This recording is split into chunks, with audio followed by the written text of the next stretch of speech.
నా పేరు సంగం వెంకటస్వామి, గ్రామం పెదబాపల్లె, హుజరాబాద్ మండలం, కరీంనగర్ జిల్లా. నేను నాకు జ్ఞానోదయం వచ్చిన కాడికి వెళ్ళి ఎప్పుడైతే చదువు 10th వరకు అయిపోయిందో మా అమ్మ నాన్న కష్టపడి చదివించారు. అప్పటికి వెళ్ళి బీజేపీ అంటే నాకు ప్రాణం. ఎందుకంటే ఒక ఎటువంటి మచ్చలేని పార్టీ అది స్థానికంగా. ఎందుకంటే న్యాయ పోరాటంలో ఒక భాగము. వెనకట వాళ్ళు ఎట్లా పోరాడారో ఇప్పుడు ఇది కూడా అదే పార్టీ అనే ఉద్దేశంగా ఆ పార్టీకి ఆకర్షిస్తున్నది. అప్పటి నుండి ఇప్పటి వరకు కూడా నేను ఎటువంటి ప్రలోభాలకు లొంగకుండా నాకు మొన్న మా హుజరాబాద్లో బై ఎలక్షన్లు వచ్చినా కానీ నీకు ఇన్ని ఇస్తాం అన్ని ఇస్తామని ఇచ్చినా కానీ నేను ఎటు తొలగకుండా పార్టీలనే ఉన్నా. గతంలో కూడా నేను వార్డు మెంబర్గా కూడా చేసిన. ఆ క్రమంగా నాకు ఇప్పుడు సర్పంచ్ అవకాశం బీసీ జనరల్ అచ్చుడితో నేను పోటీ చేయడం జరిగింది. దానికి గాను నాకు లోకల్ కూడా కనీసం ఇంటికి పోయి లోకల్ కార్యకర్తలు ఇంటికి పోయి బతిలాడినా కానీ ఏ ఒక్కరు కూడా నాకు అసలే సహకరించలేదు. మరి నేను సరే ఇక్కడ రెబల్గా ఉన్నారా అనుకుంటే కూడా వేరే వాళ్ళు కూడా ఎవరు లేరు.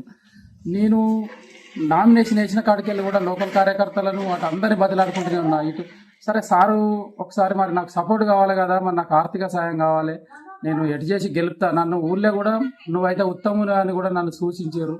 ఆ క్రమేపణ సరేలే ఊరికి సేవ చేద్దాము, నాది పార్టీ అనేది కూడా కొంత పేరున్నది, మంచి పేరు.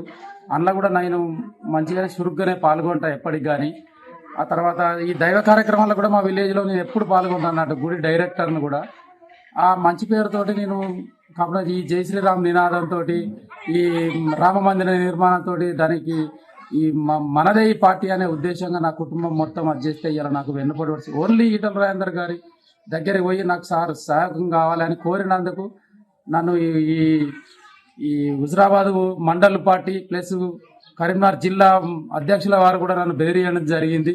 దానికి నాకు మీరు అక్కడికి పోతేనైతే నీకు ఎటువంటి సహాయ సహకారాలు అందియము మేము ఆర్థికంగా కానీ ఏడ కానీ అని సార్ కూడా నాకు టైం ఇచ్చిండు. ఒకసారి రోజు మీటింగ్కి వస్తానని వీడికి రూట్ మ్యాప్ కూడా అడిగితే కూడా నాకు సరే సార్ అన్న వాళ్ళ నీకు ఇప్పుడు మళ్ళీ సార్ రూట్ మ్యాప్ కూడా నువ్వు ఇచ్చినబట్ట కదా, ఇట్లా ఇస్తే మంచిగా కూడా నా దగ్గరికి రాత్రి వచ్చి బెదిరించారు. అసలు నువ్వు ఇస్తే కూడా మళ్ళీ వాళ్ళు తెల్లారి కూడా వచ్చి నీకు ఇన్ని డబ్బులు ఇస్తాము, నువ్వు కంపల్సరీ నువ్వు ఇక పోటీలో నిలుసో అని నాకు డబ్బులు ఒక 5 నుండి 6 లక్షలు ఇస్తామన్నారు. వ్యక్తిగతంగా కూడా నా దగ్గరికి వచ్చి చెప్పారు. ఎవరు కరీంనగర్ కార్పొరేటర్ ఒక అతను, హైదరాబాద్ నుండి వచ్చిన ట్రైనింగ్ ఆఫీసర్ అడ్వర్టైజరు, తర్వాత రామ్ల కుమారు, గంగాడి కృష్ణారెడ్డి గారు, సంజయ్ అన్న నువ్వు చెప్పినట్టు కనుక చేసి అంటే నేను నీకు 7 నుండి 8 లక్షలు కూడా మేము గెలిపిస్తే కూడా నీకు సాయం అందిస్తాం తప్పనిసరి అని చెప్పడం వల్ల మరి సార్ సార్ అరణుడితోటే సరే నీ దగ్గర ఉన్నాయి అయితే మొదట వీళ్ళు ఇస్తున్నారు కదా అని చెప్పేసి నేను బజార్లు అప్పుల మీద అప్పులు చేసుకొని ఇవ్వడం జరిగింది. ఈ క్రమం 5-6 గంటల దాకా పంచే క్రమంలో కథం చేతులు ఎత్తేసారు. నన్ను ఇప్పుడు ఎక్కడ కాను చేసిర్రు. అసలు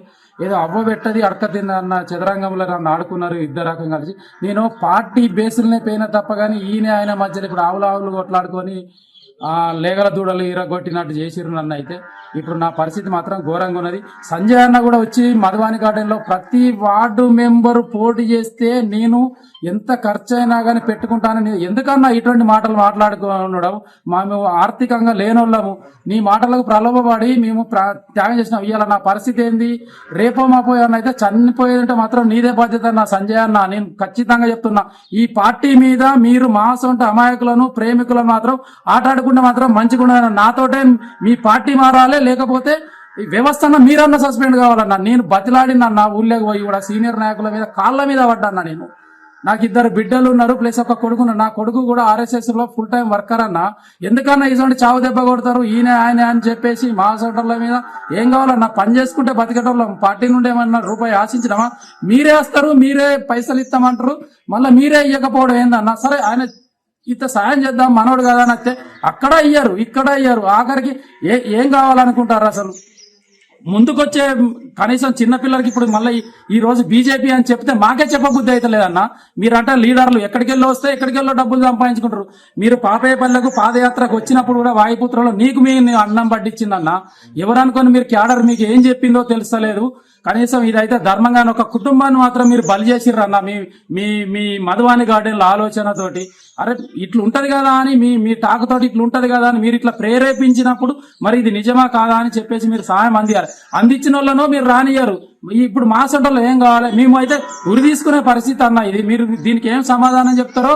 నాకంటూ ఒక రూట్ దొరికేది ఉంటే మాత్రం నేను ఢిల్లీకైనా వస్తానన్నా. నువ్వు దీని మీద ఏం స్పందిస్తావో స్పందించాలన్న. అంత బాధ కలుగుతుందన్న మాకు. అసలు తినబోదాం అంటే ఇప్పుడు తినబుద్ధి అయితే లేదు. ఊళ్ళో పోదాం అంటే నేను ఒక ఎలక్ట్రీషియన్, ఊళ్ళో పోయి ఒక పని చేసుకుందాం అంటే కూడా పని చేసుకోబుద్ధి అయితే లేదు. ఈ అప్పులు ఎట్లా కావాలి నా పరిస్థితి? సరే ఎవరో ఒకరు, ఆయన కూడా పార్టీ కదా, పార్టీలో గిన్ని వర్గాలు అనుకొని మా సొంటలను మీరు ఎందుకు అది చేస్తుర్రు? మీ ముందుకు పోదాం అనుకున్న వాళ్ళు ఎందుకు వర్క్ చేస్తారు? మన ఊళ్ళో కూడా ఎవరు, మేము ఒక అతను సీనియర్ నాయకుడు అని ఉన్నాడు, నేను మిర్చీలు తినిపోయిన విద్యాసాగర్ అప్పుడు. ఇప్పుడు మరి ఇంటికి పోయి కూడా నువ్వు సీనియర్ కదా అన్న, ఎందుకు వస్తలేవనంటే కూడా నేను అంతే రాను తమ్మి, నీకైతే ఓట్లు వేయిస్తాను. మరి ఎక్కడ పోయినాయి నా ఓట్లని? బీజేపీ అని చెప్పుకొని తిరుగుడు ఎందుకన్నా? మీరు కూడా మీటింగ్లు ఎందుకు పెడతారు? మా సొంటి మీ నమ్మిన వాళ్ళని ఎందుకు బలి చేస్తుర్రు? మేము ఇలా పొట్ట చేత పట్టుకొని ఉన్నామన్నా. మేము రూపాయి బిల్ల ఇప్పుడు 22 లక్షల రూపాయలు అప్పైంది అన్న. నీకు పేపర్ తోటి సహా ఇచ్చిన చిట్టీలు కూడా ఉన్నాయి. అది నా కుటుంబమే వంచిన మీరు ఇస్తారానంటే. నాకు చెప్పింది నిజం కదా, రాముల కుమార్ గారు చెప్పింది నిజం కదా. హైదరాబాద్ ఈయన మన కరీంనగర్ కార్పొరేటర్ వచ్చిండు దగ్గర కూడా ఇంటికి. తర్వాత కృష్ణారెడ్డి వచ్చిండు ఒక నైటు. ఇదంతా ఏం కావాలి? ఎందుకు ఇట్లా మీరు ఆడుకుంటారు కుటుంబాలతోటి? ఒక మంచి అభిమానిని, బీజేపీ పార్టీ అభిమానిని ఎందుకు నర్వస్ చేస్తుర్రు?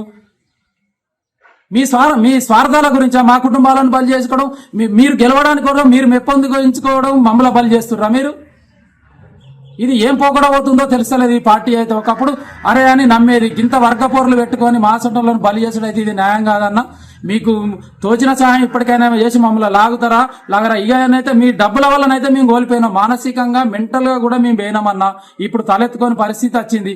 మీరు మమ్మల్ని ఆదుకుంటారా, లేకపోతే మేము చేసే పని మేము చేసుకోమన్నా అది మీకు ఏం జరగాలన్నా జరుగుతుంది. ధన్యవాదాలు అన్నగారు, మీ పార్టీని నమ్ముకున్నందుకు. నేనైతే గత 40 సంవత్సరాలకెళ్ళి మీరు రికార్డ్ చేసినా ఎవరు చేసినా మన బ్యాలెట్ మీద పేరు సింబల్ కమలం పువ్వు వచ్చిందంటేనే పడి చచ్చుకుంది అయినా. ఈ రోజు కూడా సంజయ్ అన్న గారిదే ఫోటో పెట్టుకుంటా నేను. అక్కడ నిదర్శనంగా కూడా ఉన్నది నాకు.